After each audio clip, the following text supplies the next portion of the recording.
Hello বন্ধুরা, আজকে সাকসেশনের পক্ষ থেকে আরও একটি নতুন ভিডিও নিয়ে আসলাম। আজকে দেখাবো একটা সিঙ্গেল ফেজ মোটর কিংবা থ্রি ফেজ মোটর কীভাবে রিওয়াইন্ডিং করা হয়। রিওয়াইন্ডিং কিংবা রিপেয়ারিং অ্যান্ড রিওয়াইন্ডিংয়ের দুটো তফাৎ আছে। একটা হলো রিপেয়ারিং, আরেকটা হচ্ছে রিওয়াইন্ডিং। তো দেখা যাক আমরা রিওয়াইন্ডিং প্লাস রিপেয়ারিং কী, তারপরে আমরা একটা মোটর কিংবা একটা সিলিং ফ্যান হোক, টেবিল ফ্যান হোক, আমরা কীভাবে রিওয়াইন্ডিং করব। তো দেখা যাক রিপেয়ারিং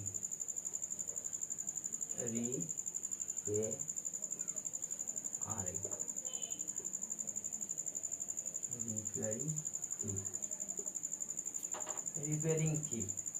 আমরা ধরেন একটা মোটর একটা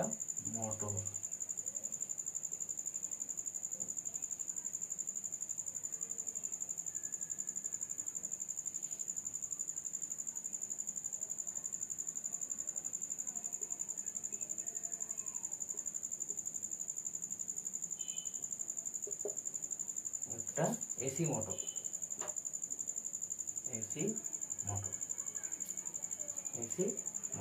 তো দেখা যায় রিপেয়ারিং কি, আমরা এই মোটরের এসি হোক আর ডিসি হোক একটা মোটর, সেই ক্ষেত্রে কি আমরা এই মোটরটা যদি নষ্ট হয়ে যায় দেখা যায় মোটরটা চলছে না, আমরা এই টার্মিনাল বক্সের মধ্যে যদি এসি মোটর হয় একটা ক্যাপাসিটার থাকবে, থ্রি ফেজ মোটর হলে ক্যাপাসিটার থাকবে না। সেটা থ্রি ফেজ যারা মোটর রিওয়াইন্ডিং হলে তারাই বুঝতে পারবেন। তা এই মোটরটা নষ্ট হয়ে গেছে, এই মোটরটার আংশিক কিছু পরিবর্তন করে, আংশিক কিছু, ফুল না আংশিক, ধরেন এটার ক্যাপাসিটার নষ্ট হয়ে গেল,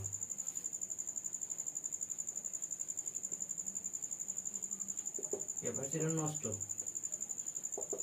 কিংবা এর যে কোনো একটা কয়েল লিড পুড়ে গেছে, আমরা ওই কয়েল এবং ওই লিড পরিবর্তন করে পুনরায় আবার নতুন করে ওইটা আমরা ফিটিংস করলাম। তাহলে কি হলো, যে এই মোটরের ভিতরে কোনো ক্যাপাসিটার কিংবা কোনো কয়েল নষ্ট হয়ে গেছে, সেই কয়েলটাই, শুধু সেই কয়েলটা রিপেয়ারিং করে যদি আমরা এই মোটরটাকে পুনরায় আবার চালু করি, তখন সেটা হবে রিপেয়ারিং। এইবার আমরা যদি বলি যে রিওয়াইন্ডিং কি, রিওয়াইন্ডিং কি,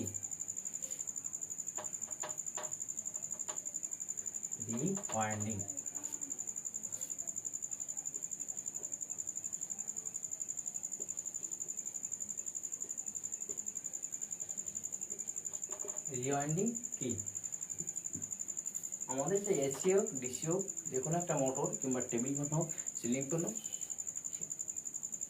এই মোটরটা যদি আমাদের নষ্ট হয়ে যায়, এই মোটরটা আমাদের নষ্ট হয়ে গেল, এবার দেখা যাচ্ছে এই মোটরটা এমনভাবে নষ্ট হয়েছে যার রিপেয়ারিং করার কোনো পজিশন নেই। তখন কি করতে হবে, এই মোটরের ভিতরে যে কয়েল আছে, কয়েল আছে, সেই কয়েল আমরা পুনরায় আগে যে ডাটা শিট ছিল সেই ডাটা শিট ফর্মুলায় এই কয়েলটাকে পুরো চেঞ্জ করে দেওয়া, অর্থাৎ মোটরের ভিতরে যে কয়েল আছে সেই কয়েলটাকে পুরো চেঞ্জ করে দিয়ে আবার নতুন রূপে সেই কয়েলটাকে বাছাই করে পুনরায় এই মোটরটাকে চালু করা, তখন তাকে আমরা বলবো রিওয়াইন্ডিং। রিওয়াইন্ডিং হলো ফুল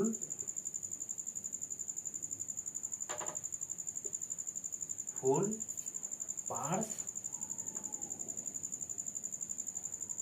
চেঞ্জ, বলে এর ভিতরে যে কয়েল আছে সেই কয়েলটাকে আমরা যদি ফুল চেঞ্জ করে দেই তখন সেটা হবে রিওয়াইন্ডিং। আর যদি আমরা এর আংশিক কিছু পরিবর্তন করে এই মোটরটাকে আবার পুনরায় চালু করি তখন তাকে হবে রিপেয়ারিং। এই বন্ধুরা, এইবার দেখা যাক যে আমরা কিভাবে এই মোটরটা ডাটা শিট সংগ্রহ করব। যদি রিওয়াইন্ডিংয়ে ধরি যে রিওয়াইন্ডিং করব, তাহলে আমরা এই মোটরটাকে কিভাবে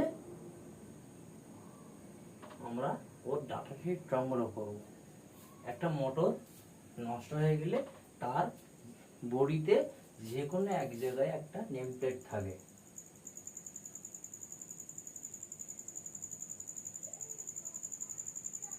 নেম প্লেট থাকবে। নেম প্লেট কি কি থাকে?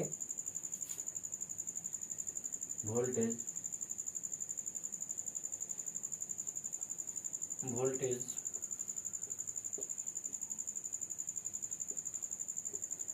Ampere, pole, RPM,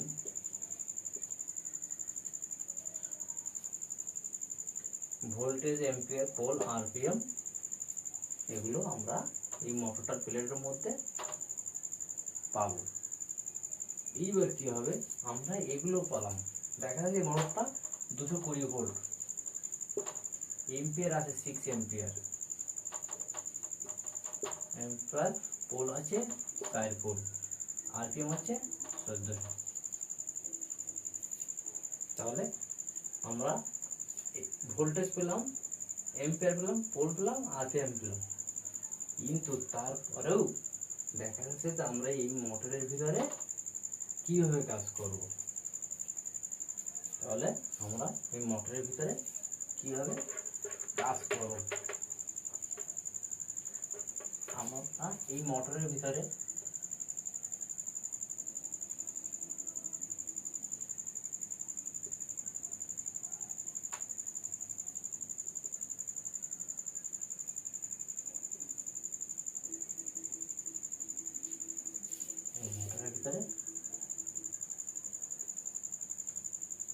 AC motor, AC motor. তখন আমরা কি করব, যে এই এসি মোটরটা কি হবে, সর্বপ্রথম ফার্স্ট যে কাজ হবে, এইটা একটা খাতা কিংবা কলম আমাদেরকে ধারে কাছে রাখা কিংবা সংগ্রহ করা। প্রথম কি হবে, আমার এই এন্ড প্লেট, এই যে সাইডে যে এন্ড প্লেটটা থাকে, মোটরের সাইডে যে এন্ড প্লেটটা থাকে, আমাদের মোটরের ভিতরে যে রটর আছে, রটরটাকে ফ্রিলি ভাবে ঘোরাতে পারে, সেই সাপোর্টটা, অর্থাৎ যে এক্সট্রা সাপোর্ট আমরা মোটরের দুই সাইডে থাকে, তাদেরকে আমরা বলবো এন্ড প্লেট। এই এন্ড প্লেট থাকে, সেটা মার্কিং করা,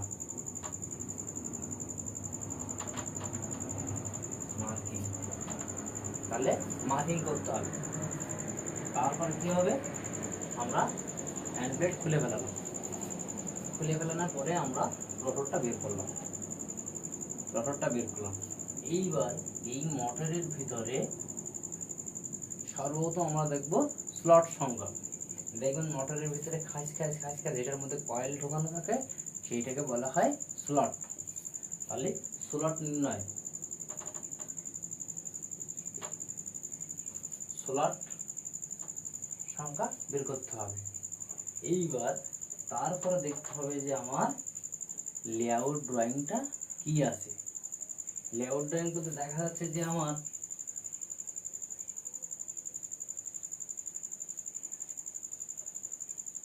এইটা, আপনার যে স্লট পেয়েছেন, ধরুন এইটা হলো স্লট, স্লট, এটা হলো স্লট। এইবার দেখেন যে আমার মোটরের লেআউট থাকে, সেই লেআউটটা আমার দেখতে হবে যে আমার এই এক স্লট থেকে কত নম্বর স্লটে, এর ভিতরে যে কয়েল আছে সেইটা পজিশনটা দেখতে হবে, সেটার পজিশন দেখতে হবে। তাহলে কি হলো, এই পজিশনটা দেখলে আমরা বুঝতে পারবো যে এটা কত পোল আছে। দেখবেন সিঙ্গেল ফেজের পার্টিশন পার্টিশন সাইডে দুটো ছটা পার্টিশন থাকে, বিভিন্ন ধরনের মোটরের উপর ডিপেন্ড করে, সেইটা আমরা নির্ণয় করব। এবার নির্ণয় করার পরে আমরা সেই জিনিসটা এখানে যেটা লেআউট ড্রয়িং, লেআউট ড্রয়িংটা নির্ণয় করব। সেই নির্ণয় করার পরে আমরা এবার দেখবো যেমন আরপিএম কত ছিল। আরপিএম দেখো দেখেন 1400, যারা মোটর করেন তারা আরপিএম মানে যদি বলি তাহলে হলো রেগুলেশন পার মিনিট। আরপিএম বলতে যদি আমরা বুঝি রেগুলেশন পার মিনিট, অর্থাৎ এই মোটরটা 1 মিনিটে কতবার সে ঘুরবে। তারপর কি করতে হবে, আমাদের মার্কিং হয়ে গেল, স্লট সংখ্যা হয়ে গেল, লেআউট হয়ে গেল। এইবার দেখতে হবে যে আমার এই মোটরের ভিতরে 2 ধরনের কয়েল থাকে। যদি আপনার দাঁড়াও সিঙ্গেল ফেজ মোটর হয়, সেই ক্ষেত্রে আমার দুটো সাইড থাকবে, একটা হলো রানিং, একটা হলো starting. Running coil plus starting, তাহলে কি হবে, রানিং প্লাস স্টার্টিং। সেই ক্ষেত্রে আমার মোটরের 2 ধরনের কয়েল থাকবে, একটা হলো রানিং কয়েল, একটা হলো স্টার্টিং কয়েল। এবার এই রানিং কয়েলটা মানে স্টার্টিং কয়েলটা গেজ সবসময় আপ ডাউন থাকবে। সেই ক্ষেত্রে আমার লেআউটে আসবে যে গেজ নির্ণয়, গেজ নির্ণয়। আমরা রানিং গেজ দেখব প্লাস স্টার্টিং গেজ দেখব। তারপরে পুনরায় আমরা মোটরটাকে কেটে ফেলিয়ে আমরা এই মোটরটাকে আবার সেম পজিশন করে আমরা আবার এই মোটরটাকে আমাদের ফর্মুলা অনুসারে আমরা রিওয়াইন্ডিং করব এবং সেই আরপিএম, সেই এম্পিয়ার, সেই পোল দিয়ে আমরা এই মোটরটাকে পুনরায় আবার জীবিত করে তুলব। আর এইভাবেতেই একটা মোটরে আমরা ডাটাটি সংগ্রহ করে এবং পুনরায় ওকে আবার জীবিত করে ফেলাবো। আর এইভাবে তো হচ্ছে আমাদের মোটর কিংবা সিলিং ফ্যান কিংবা টেবিল ফ্যান যাই হোক, যে কোনো ধরনের ইলেকট্রিক যন্ত্রচালিত এসি, ডিসি মোটর সবগুলো এইভাবেতেই আমরা রিপেয়ারিং করব। আর এইভাবেতেই রিপেয়ারিং করলে আমাদের কোনো ধরনের কোনো সমস্যা আশা করি সমস্যা হবে না। আর এইভাবেতেই আমরা একটা এসি কিংবা ডিসি মোটর আমরা রিপেয়ার ক্ষেত্রে যেটা রুলস আছে সেটা করতেও পারি এবং রিওয়াইন্ডিং ক্ষেত্রে যে রুলসটা আছে সেটা আমরা মেনটেন করতে পারি। আর সেইভাবেতেই আমাদের পুরো কাজটা চালাতে হবে। সো ভিউয়ার্স, এই ছিল আমাদের একটি ভিডিও। তো যদি ভালো লেগে থাকে কমেন্ট করবেন, যদি ভুল হয়ে থাকে তাও কমেন্ট করবেন, যাতে আপনাদের কাছে কিছু শিখতে পারি। এবং আমাদের যদি ভালো লেগে থাকে একটা লাইক করবেন এবং একটা শেয়ার করবেন এবং সাবস্ক্রাইব করবেন, যাতে পুনরায় আবার নতুন ভিডিও আপনাদের কাছে যেতে পারে। Thank you everybody.